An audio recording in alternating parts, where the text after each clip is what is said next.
cut juice. Yo, DooDoo, tell me what y'all about. DooDoo Brown. Yo, DooDoo, man, what you got for me now? Congratulations on your show. Really appreciate you. Thanks a bunch. So, today, your assessment. Your thoughts about what happened today? What did you hear? Did you think that the questions went well for you? Your thoughts? I thought it went very well. And our attorneys, especially Dean Chemerinsky, who is the foremost scholar on constitutional law and has written 11 books on the subject, he felt great about it as well. I think it's very clear that it is a motivating factor and not but for. This was put on the books 153 years ago to protect the newly freed slaves, to make sure that... Civil Rights Act. Civil Rights Act, to make sure there was a pathway for economic inclusion. And it wasn't set, for the impossible standard that you must prove that 100% of the reason that I am not doing business with Roland, 100% is that he's black. And unless you can prove that it's 100%, Roland can't even bring the law forward. So they literally could say, look, it's 99% because you're black and 1% because you're wearing tennis shoes, and you can't use the law. That's the motivating, that's the but-for standard. What the Ninth Circuit said, the motivating factor, which is if any part of the decision is because Roland is black, that you didn't do it, that's enough for Roland to simply use the law and bring it forward.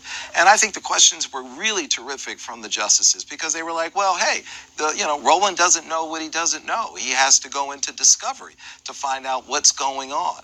I mean, like in our case, look at our particular case with ComCAST. They say things like, well, we don't do business with Byron because his networks they're lowly rated. They have the low ratings. Well, listen, in discovery, we can show the world that they have over 100 networks on their platform that are white-owned that have a lower rating than ours. Then they'll say things, well, he doesn't have good quality. It's low quality. Well, our networks are Emmy Award nominated and Emmy Award winning. And through discovery, we can show that they carry networks, over 100 networks that are white-owned, that have never been nominated for an Emmy and have never won an Emmy. They will say things like, this is, this has nothing to do with race. Well, they've already proven by going and partnering with Donald Trump's DOJ to get an amicus brief that that there's a great deal of racial, there's institutionalized racism there. Know what I mean? President Donald Trump. Girl, you taste so good to me. President Donald Trump. I mean, not only did they get Donald Trump's DOJ to write the amicus brief, they did something we haven't seen in ever, which is they got Donald Trump's DOJ to testify, to argue in the courtroom with them in partnership. And it is the very first time the acting Solicitor General has ever gone into the United States Supreme Court to narrow a civil rights statute. So it just shows that ComCAST isn't sincere when they talk about, hey, we're in business with Magic Johnson, we're in business with P. Diddy. We never said that they didn't do business with black people. That was never, we put out Harriet. What we said is there isn't any real true economic inclusion. Here's what ComCAST won't say, and my mother always says, listen for what they don't say. What they won't say to Roland and the rest of the world, we, ComCAST, spend over $11 billion a year licensing cable networks, and African Americans get close to zero of that. In the case of one of those people that they tout as we're in business with, one of them doesn't get 1 penny of that $11 billion.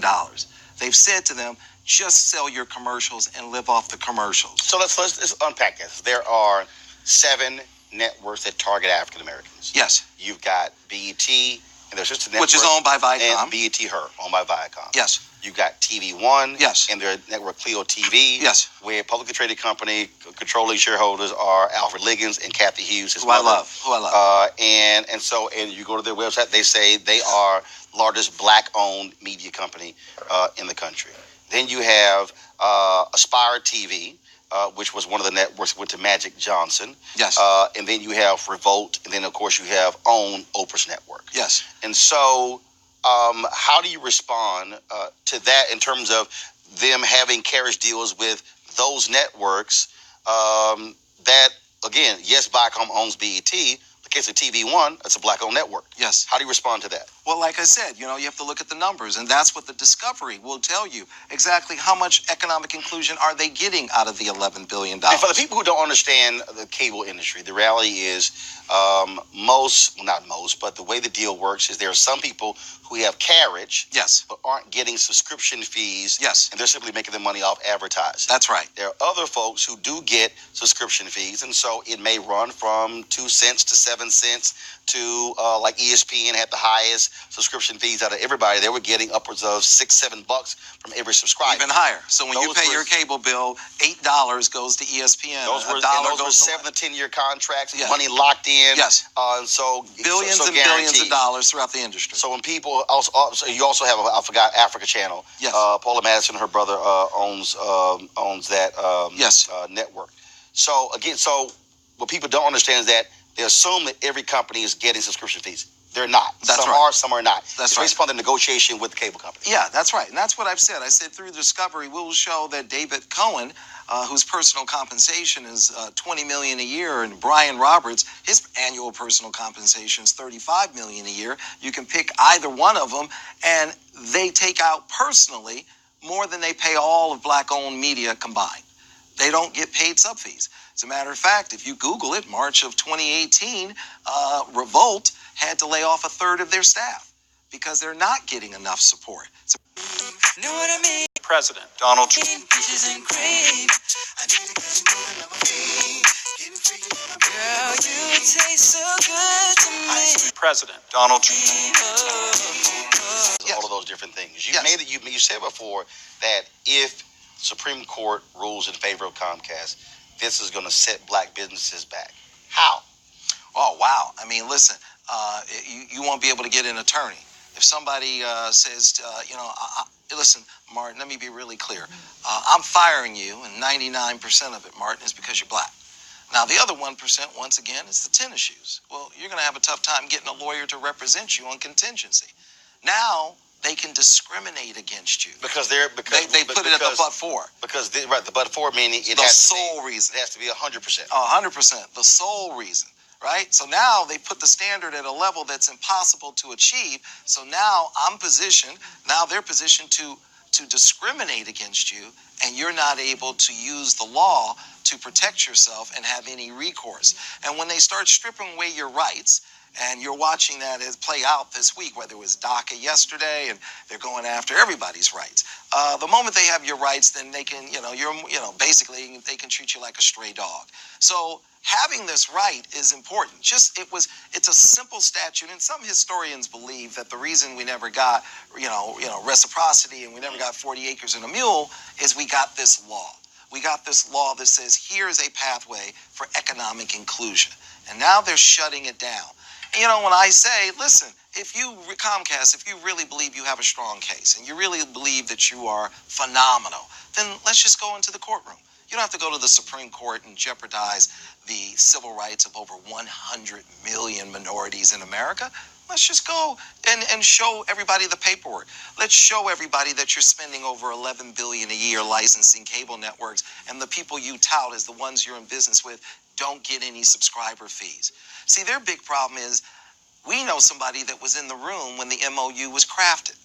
And they told us. When you say the MOU, the Memorandum of Understanding for Black people. And this so when ComCAST was looking to acquire NBC Universal, they were under severe criticism by Congresswoman Maxine Waters and many others, and many other groups that they shouldn't get this big. And what they then did was they then went to their civil rights groups for their support. That's right. Crafted this memorandum of understanding. That's right. And then in order for them to be to get their blessings to go before the court system. That's exactly right. So when you look at that, not the court system, for the federal government to approve the acquisition merger. Go ahead. That's exactly right. So when you look at this MOU, you can get into the details of that MOU. You can see that we can get in there and we can say, okay, what exactly was going on here? This person said, they were in the room, right? They said, look, this MOU was legally and financially engineered so that they could fail. This is what someone say. Magic and P. Diddy could fail. This is what I was told. That's what will come out in this hearing. This person's going to say, in discovery, this person's going to say under testimony, under oath, it was crafted for them to fail. And they purposely picked Magic and P. Diddy because they knew that if they failed, when they failed, that they wouldn't make a stink about it because it would go against their brand, and their brand is success. So Magic and P. Diddy are pretty much victims in this as well. They are pretty much victims in this as well because they weren't given enough to succeed. You know? Well, in fact, I know for a fact that at the level they should. Showtime was coming down on a fast break. Looking left. The one right. Showtime. Woo! How did he say it? I thought I told you that we won't stop. I thought I told you that we won't stop. I thought I told you that we won't stop. I thought I told you that we won't stop. I thought I told you that we won't stop. I thought I told you that we won't stop. I thought I told you that we won't stop. I thought I told you that we won't stop.